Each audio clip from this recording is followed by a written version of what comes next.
And then the other thing, Jeff, that I always talk to people about is really defining what your role is in the firm. Now, if you're in an owner's seat sitting back just counting your money and your metrics, that's great, but most aren't. Most are in there. And if you're looking to sell and transition out, then having a defined role for yourself helps create what the transition plan would look like.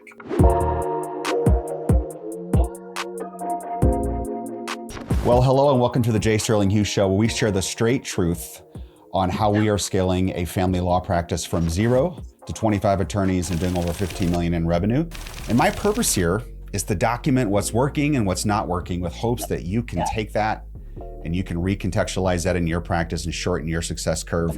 And today I have a guest that I've been looking forward to all week, especially yesterday as I was doing all my prep work, watching his other podcasts that he's done. And I just got more and more excited about introducing Tom. Tom, I'm gonna mess your name. Is it Lenfestey? Am I saying that right? You did it. Okay, good. Perfect. Okay, I like one for one on that. So introducing Tom to you. Tom is an authority on all things law firm, law-related M&A. And he is the founder of the Law Practice Exchange. He's also an attorney in North Carolina. You can probably pick that up on his accent, Tom. And Tom, you're a CPA. You're accredited business intermediary, which I don't know what that is. Hopefully you'll share that with us. I've been following you on LinkedIn and other places for some time. Finally, I got up the nerve to reach out to you a couple weeks ago and ask if you would be a guest on this. So that's my context for meeting or getting to know you, Tom. So tell us a little bit about the Tom story. Yeah, absolutely. Well, thanks for reaching out, Jeff, and thanks for having me and the opportunity to talk. This is tremendous. So yeah, a little bit about the Tom story. So attorney CPA, I was in private practice for years, estate corporate tax. And as I tell everybody, I was dealing with a lot of professional business owners. So that was kind of the niche of my practice and working with dentists, other CPAs, some doctors, insurance advisors, wealth advisors, and really helping with, estate planning, but also succession planning for their practice. And I found myself, where I had been with a bigger firm and then left, and of course was in a smaller firm at that point. But as my practice was growing and I was helping all these others, started to think like, wait a minute, if all these other professions seem to have figured it out, right, of how to build a business and exit that business, whether it's for retirement or any other purpose, and they monetize it, they are able to go out and enjoy life after their professional practice. Who's doing this for lawyers? And the answer back in like 2011, when I started this, was really no one. And so I took the charge up mostly probably because of jealousy, meaning I felt like, man, if all these other business owners that are professionals had figured it out, man, would I like to do this? And I think lawyers should have this benefit as well. And so that really led on my brokerage education. The accredited business intermediary is really business brokerage, designation. And then since 2013, the Law Practice Exchange and me, we've been working to build the marketplace for buying, selling law firms, whether that's, internal succession planning or actually external, brokerage, merger, sales, anything else. It's about creating the continuation plan for your law firm. Ownership can change, but hopefully what's been built, as a firm, as a client base, community service, that can continue on. So that's really been our focus. Yeah. You started transacting after you started the Law Practice Exchange in about 13, right?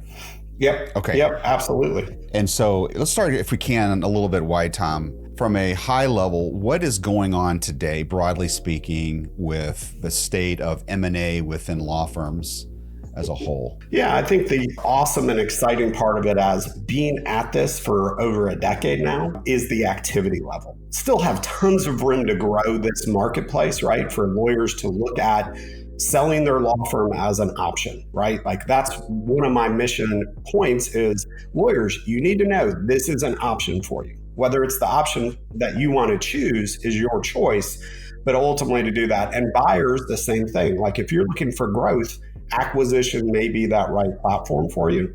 But overall, when we started this in 2013, it was a novel concept. And I think now where we are in the marketplace, Jeff, is so exciting because we have so much buyer interest. We get 5 times as many buyer inquiries as we do sellers, which means we're just trying to move, more of those law firm owners looking for retirement or exit and anything else, and that have good practices, of course, into the marketplace to move that forward. But we've seen the activity level really coming out of COVID for various reasons that had a, kind of an opening part to the marketplace. And then from that standpoint, we've really seen it continue to grow. And of course, we're doing everything we can to encourage that through education, through building out our process, through sharing some of the success stories that we've had over the decade to get lawyers comfortable with these options and hopefully explore them. Yeah. Why do you think there's an imbalance between buyers and sellers right now? Why such a supply and demand imbalance? Yeah, I really think, for lawyers that are going to retire later, right? It's hard. There's an emotional barrier for a lot of law firm owners or lawyers who being a lawyer is our identity. Mm-hmm. And so especially with senior attorneys who maybe have been practicing for 30 years, maybe 40 years, they're holding on a little bit longer. They want to put off that fear of that R word, mm-hmm. retirement, right? Sure. But I do think we see the next generation being a little bit more entrepreneurial, focusing on their law firm more as a business, like what you're doing here, right? Growing your firm intentionally, spreading that communication. So I do think there's a generational aspect of the generation that may be looking at retirement, exit, sale, succession. Emotionally, they're having a hard time, going through that. I've seen that over the decades. We've gotten to a successful deal with great seller at the table. The buyers leave, they got everything they wanted, and then they start breaking down in tears, mm-hmm. right? Yeah. Because it's an emotional change for them. Yeah, what we really try to focus on is, selling your practice, succession is not about stopping the practice of law. It's really about just finding that succession, that ownership change. If you want to be an attorney and a practicing attorney until the day that you leave this earth, so be it. But having a good exit strategy, succession, sales strategy for your firm should be something you do well in advance. And then, that worry is off your plate. So I do think there's a little bit of generational aspect to it, more entrepreneurial for the next generation. They're focusing on more business growth than maybe our generation that currently owns some of these, stable and well-built firms. Yeah. In my space in family law, I get the sense from talking to other practitioners that there's this resignation around, I'm never gonna be able to sell this. I'm just going to let it just collapse around me as I fade off into the sunset. There's not even a thought, generally speaking, that it's even a possibility to sell their practice. Now, with the imbalance in supply and demand between those looking to sell and those looking to buy, are you seeing valuations favor sellers right now? What is your sense on overall you're seeing there? Yeah, for the good practices, absolutely. We still deal with attorneys as buyers, and we can all admit that attorneys as a profession and as business owners, we're still fairly risk adverse. Mm-hmm. And so our valuations are still lower than, probably comparable markets where there's other more risk tolerant buyers. Yeah. But overall, for the good practices that, we do have, of course, a lot of buyers that are looking, you're going to demand a higher price right now because you have a better asset to offer in the marketplace. Yeah, you've said good twice. I want to get to that in a little bit, Tom, about what makes up a good practice. So put a bookmark on that. Now, I've heard you talk about in other shows that I've watched with you and reading your content online, which is awesome. You've talked a little bit about deregulation, and obviously we've seen that happen to a large extent in Arizona, to a lesser extent in Utah. Did that bring with it any uptick in M&A activities at all? Yeah, absolutely. I think it really has a way, especially amongst certain practice areas, of generating a lot of interest and talk about selling, about buying, when now we have a new type of buyer that could come into the market, right? Whether it's private equity, whether it's just individual investors. If you look at in Arizona, which has this ABS, alternative business structure, really non-attorney ownership, or you look at Utah's Sandbox or DC's Limited, it could be private equity, but it could also be somebody who's just a good business manager, private investment that really wants to come in and partner with other small law firms to help, grow, develop technology, whatever else from that standpoint. So you're seeing varying structures, but I think the buzz of, wait a minute, now there's a new type of buyer that already is in the space in dental, in accounting, in insurance, in wealth, like in medical. They're already there. So I think to specific practice areas, especially like personal injury, some of those bigger firms, that's created a lot of buzz and actually a good amount of activity in Arizona and otherwise, because again, there's just new options and opportunities. How fast that's really moving, it's moving slow, like most things do in law. We still have to have a bunch of other states kind of, move, and they're examining slowly and everything else. But I do think it creates a good amount of buzz and opens up hopefully ideas of, oh, this is an asset that I have been building, and there is a way to monetize my value, because now we have, private equity coming into Arizona and actually buying firms to grow and acquire and, develop and everything else. So I think it has a good way of kind of opening that monetization aspect, that you've built something and you can actually sell it for value. You said something interesting there. Are you seeing PEs come into Arizona buying a law firm and then using that as a platform to buy firms in other states? Or just within Arizona? Not yet, right? Okay. I don't think, from that standpoint, I don't think that's been tested yet, but definitely in Arizona, they're going into Arizona to invest and to partner with lawyers and law firms already in that as part of the growth strategy. I think that really will be the next question, Jeff, is what happens if these firms want to go outside of Arizona? And some of that, I'm sure, is kind of being modeled out based on co-counsel relationships otherwise. But right now, they're at least just in Arizona. Yeah, interesting. Okay. Now, within people law and PI is obviously where things starts, right, in injury practice.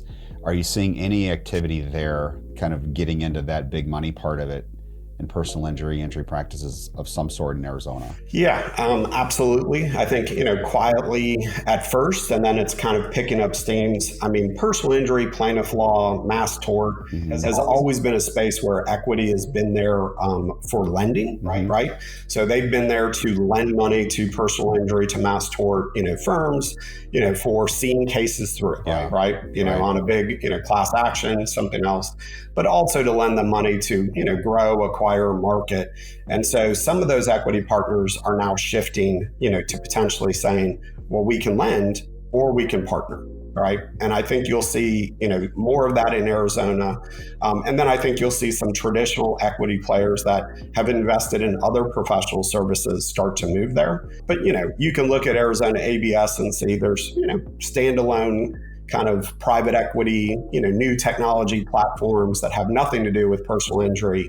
There's nonprofits. There's all kinds of really interesting build outs that are being tested in that market and Utah for that matter. Interesting. Okay. So zero in a little bit here to just family law. What are you seeing with the transactions around family law firms right now? Yep, absolutely. I think family law kind of fits into typically two buckets. We see family law practices that maybe have built themselves from a marketing and ops platform similar to personal injury, and some of those others, like they have strong marketing for the firm. That's really, whether it's web, SEO, digital marketing, social media, otherwise, like they built that out and that's where the clients come from.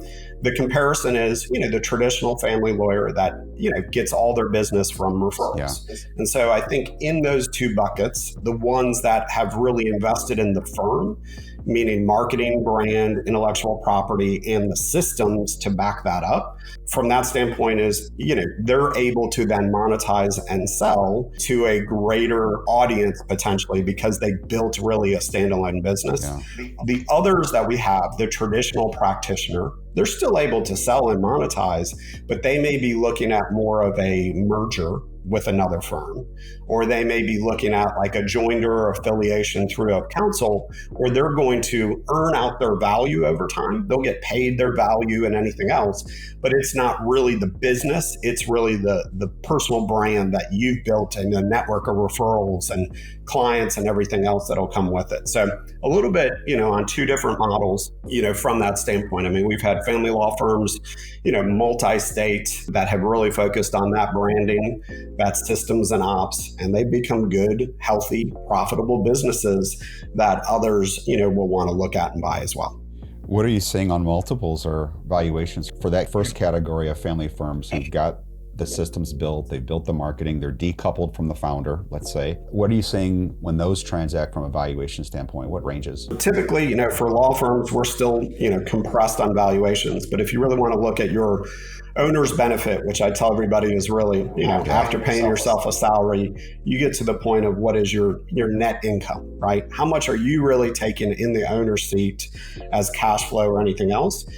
Usually between a 2.5 to 3 multiple on that, right? So if you're doing, $1 million a year, you're talking about 2.5 to 3 million, right? If it's less, anything else from that side. But that's really what we're seeing. Those firms that require less risk of transition by the owner, right? Meaning like you've built the website, the marketing, everything really stands alone. You have the support systems, the team, everything else to do that, you're going to get a higher multiple. So some of our bigger firms, like especially like PI and some of the big family law firms, will probably break through that multiple. They'll be on the higher end of 3 or they'll go to 4 because some of them are of that scale. To the comparison, to your, practitioner that's built a great family law practice, but it's really been built around their network and referrals, they're probably somewhere between a 2.2 to 2.5 range on that multiple. And then they're going to, have to be more flexible on payment terms to really make sure that things can transition, probably a, earn out or performance-based payment structure to really make it work. What should an expectation be around that earn out period for that second category? Yeah, usually between 3 and 5 years. Okay. Right. And that earnout period, again, is different than when you may stay on in your transition role. We have a lot of sellers that will stay on for 12 months after they've sold. Some will stay on forever. They don't want to leave, and that's fine. They'll continue to practice law. But for the most part, 12 to 18 months, 12 to 24 months is pretty typical on kind of a scale down. Like, hey, full-time the first, 6 months, then part-time, and then really just as needed, maybe that second, 12 months. But overall, the earn-out, right, your payment over time will continue even after you're retired. Yeah. And so that's really the goal is your work does not depend on monetizing the value for your practice. Hopefully you are retired or exited, enjoying life outside of law, but you're still getting paid for, the purchase price of your practice. Yeah.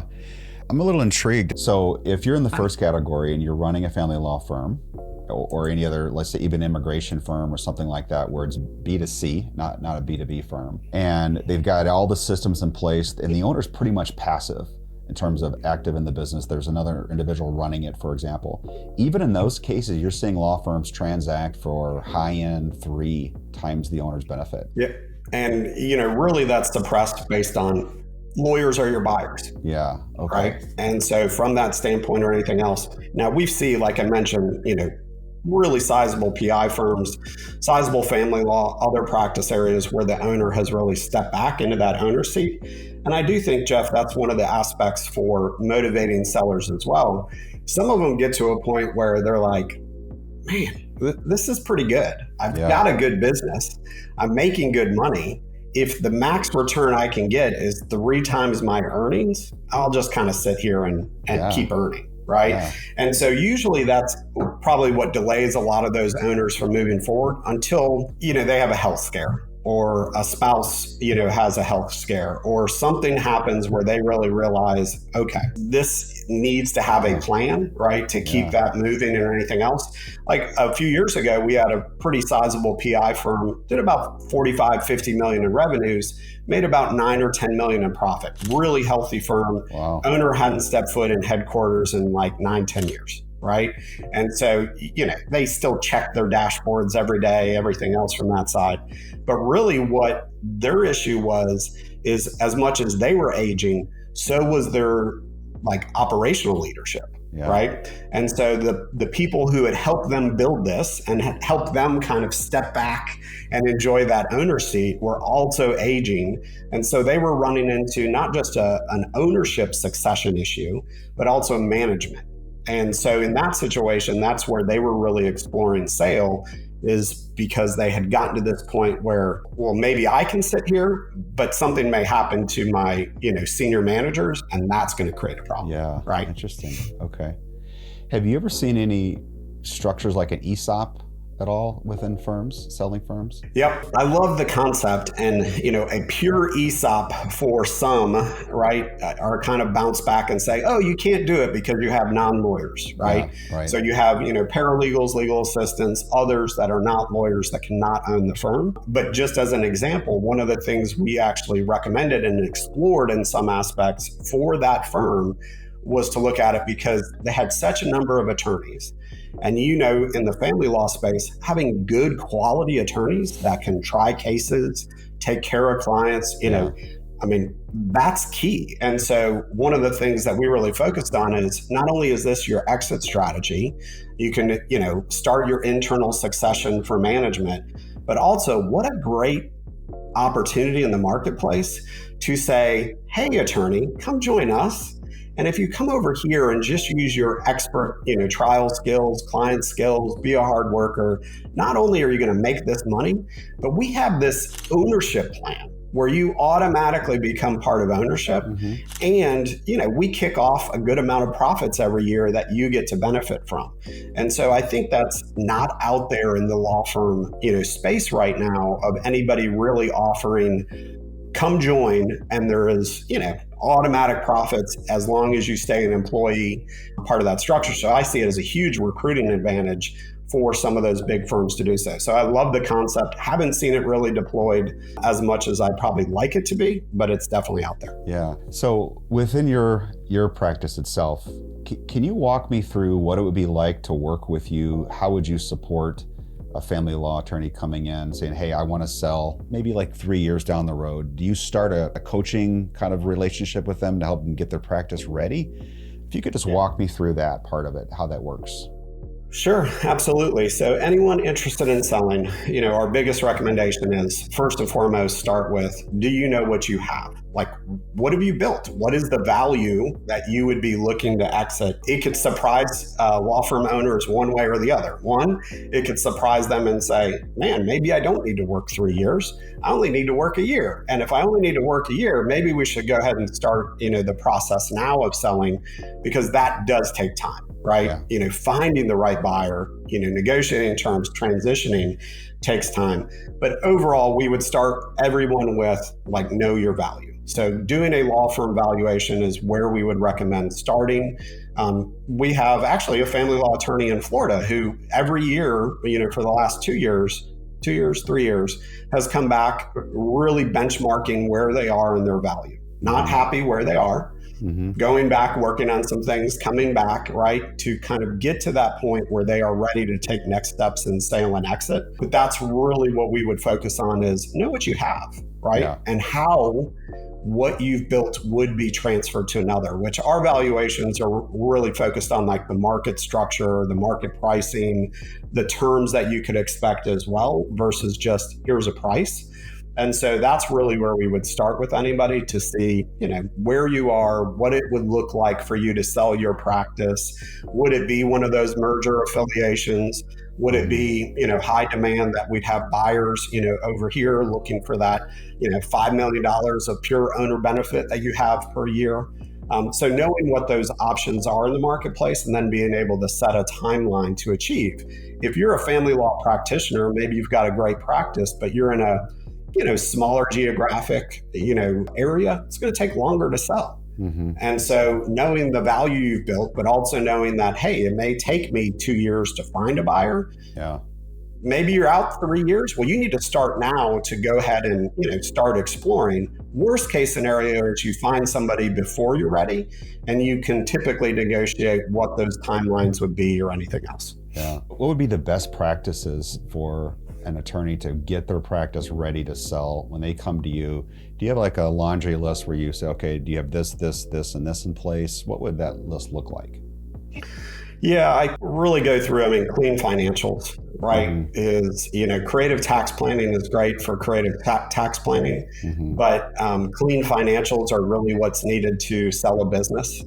We actually offer a service to help clean up financials on law firms, like getting your financial house in order, because some firm owners have not necessarily try to be creative on tax planning. They've just managed their firm for themselves, right? Lifestyle. They didn't need to know what this data was. They didn't need to be sophisticated on their bookkeeping.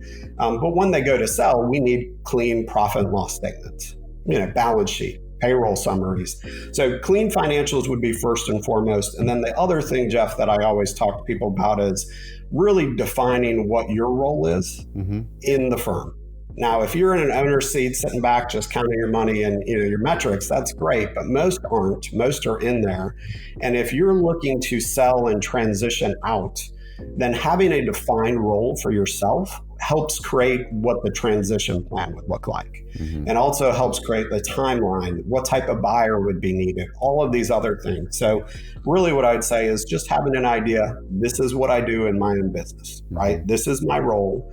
These are the systems I built, the trained, awesome team members I have on those systems, anything else from that side. Yeah, interesting. So when you say clean financials, you're talking, practically speaking, about taking out the car that you have and all the meals and all that sort of stuff that you may run through the business and personal expenses. Yeah, and we go through that on every valuation. We ask everybody, look, did you buy a vehicle that's, personal vehicle?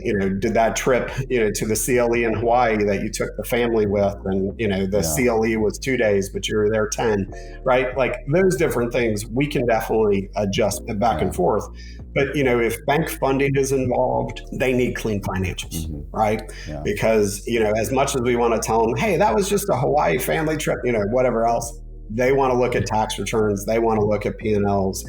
So having clean financials definitely helps sell the business and just make the deal cleaner, probably better terms. But complexity, they don't have to be super complex and detailed. They just have to be clean, and you have to know what you have in those, because again, it never looks good for a buyer to be reviewing and they say, hey, what's this 400,000 move from this account over here, and you're like, I don't know. Yeah. Right. Like, I don't know. And then there's no really good answer. It just doesn't give buyer confidence, right? So having this clean kind of knowledge financials is key. Are you coaching at all around getting processes documented out, making sure you've got a clear path to client acquisition, post-sale sort of stuff? Like, how do you view those sort of operational issues? Yeah, we're not doing active coaching on it. We definitely work in the deals, with sellers or buyers. We have due diligence, of course, once the deal is kind of reached, of what is the transition plan? Like, how is that baton going to be passed from seller to buyer and everything else? So that's a key focus of what we do during the deal, but we're not preparing or kind of working with clients pre-sale or anything else on active coaching at this point. Okay. Is there any SBA financing for law firms?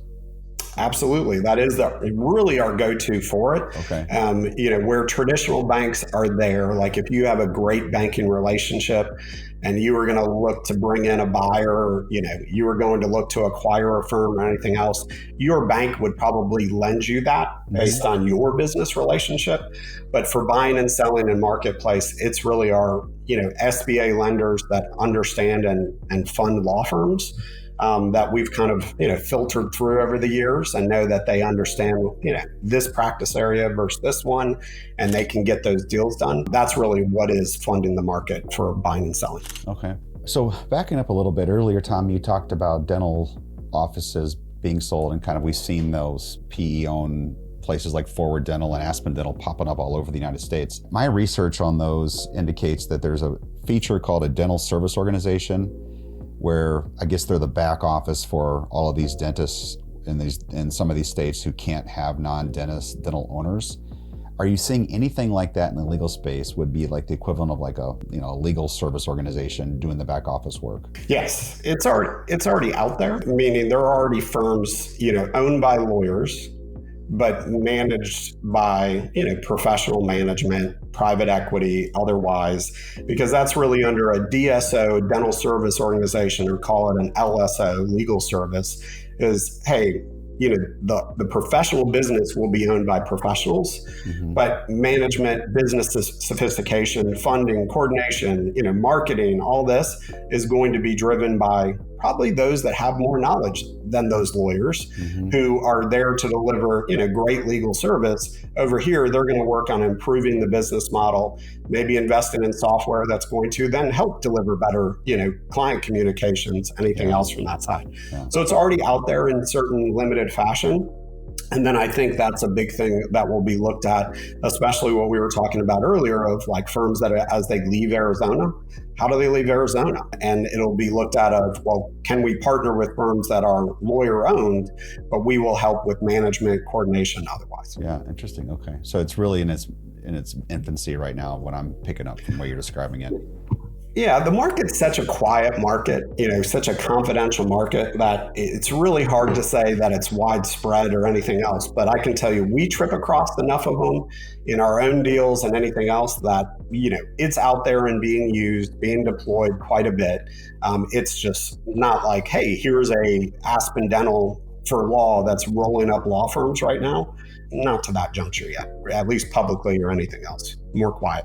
Yeah. Prior to us hitting the record button here, you were telling me about a new software that you're developing that sounds incredibly intriguing for law firms and transacting. Can you tell us about that and when will that go live? Yeah, absolutely. Thanks for the opportunity to discuss. So, we've been working on this for over a decade at the Law Practice Exchange. And what I found the biggest barrier, what we were talking about a little bit earlier, is we've got all this buyer demand. We just need an easier process to get, sellers to the market. And, for buyers to really see what's visible. The traditional brokerage model, which the Law Practice Exchange, does and has done for years, we're the gatekeeper. Yeah. Our overall goal is to really, take down some of those walls to encourage finding the right match, finding the right opportunity, whether you're looking to sell or buy. And so, we're taking all of our knowledge, our process, and have invested that into building our new marketplace that you'll find on the lawpracticeexchange.com. Probably from the date of this podcast, not sure when it'll be released, but overall, we're probably 30, 45 days out from, making that live. And the best part of that is if you want to buy or sell a firm, you'll be able to go to the lawpracticeexchange.com and truly get started to explore what firms are out there, to find matches and make communications, and then all of that being supported really with our knowledge and process through the steps so that we're able to help you. It's been a chore, but it's been a passion project and really exciting to get to the point that we know the activity's there. We just need to help it. And that's really what our goal is at the Law Practice Exchange, is to develop tools and now this software that is going to help lawyers sit there and say, look, I need to have a buyer for my practice. I need to have a succession plan. Well, they'll be able to go to the lawpracticeexchange.com and get started, right? Get their valuation done, enter the marketplace, create a confidential listing, start having conversations with potential buyers. And for buyers that are out there, we're also allowing them to say, hey, look, we're out here looking for family law practices. Anybody have family law practice of 25, attorney size, multi-state or this dominant? We're looking to buy and, to make those matches happen, because that's the biggest thing. We can use our knowledge, we can use our proven process and years of success to help you close those deals. It's just getting them to, the market and helping them match. Yeah, I know. So we're in mid-March right now. So the software will be rolled out live somewhere around beginning of May, I'm guessing. Yeah, hopefully before, but that'll be hopefully worst case scenario for us. But yeah, hopefully mid-April by the latest, we'll have this out and about. If not, maybe mid-May. We'll want to make sure it's perfect. We're in, full fun software testing, building out communications, everything else right now. Yeah. But it's an exciting time because I think it's really, as much as we've been in the market and we've been a traditional service business like so many of our lawyers, this moves us more into, technology, which is new to me. It puts me as kind of the old man and trying to figure out how the new world works. But it's an exciting step for us. So I'm not trying to over compliment here, Tom, but this is a really, really big deal. And I'm telling you from the standpoint is I've done a lot of work over the years in small business M&A, and I've spent a lot of time on that biz buy sell site where it's like a big brokerage with like crappy information and old information and brokers who don't call back you ever. That's just all things to all people. But this will be obviously the very first one of these online exchanges for law firms. So that's this is massive. Super excited for you. It's exciting. We've been building our database for a decade, and so to put our database really to empower them, to go find the right opportunity, and then for us to be there to help them. And we're still here. We'll still be brokering and be an intermediary for certain firms of certain sizes, complexity of deals, anything else. But overall, our goal is to say it's all about finding that right fit. Yeah. And if we can help you find that right fit in the marketplace, then our advisory services can help you get the deal done, whether that's knowing what your value should be, your deal terms, negotiating the right deal between buyer and seller, creating a transition plan. We can help with all of that, but really it's bringing more to the marketplace, finding that right fit. If Jeff wants to buy 5 other law firms, then he can be in the marketplace and really keep an eye on it. And when he's ready to sell, he's got a place to go to do that as well. Tom, I've thoroughly enjoyed this today. Thank you. How would a listener get a hold of you and connect with you and your team and what you're doing? Yeah, absolutely. We're on most of the socials, but the easiest way is to go to thelawpracticeexchange.com. That's thelawpracticeexchange.com. Check us out. It'll be changing in the next few weeks, months, everything else from that side. But let us know. We do really want to be a resource to lawyers out there to help them explore their options and hopefully take those next steps, which is hard for lawyers, right? To take those first steps and kind of explore buying or selling or anything else.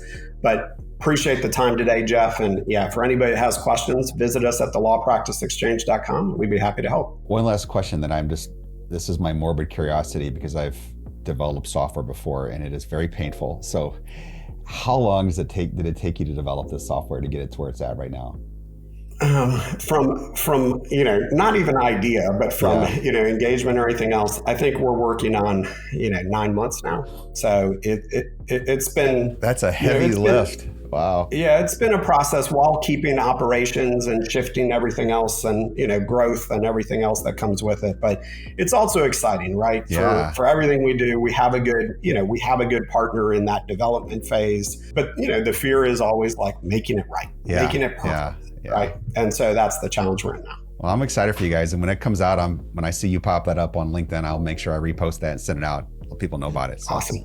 Cool. Have a great day. Appreciate that. Okay. Thanks, Tom. Thanks, Jeff.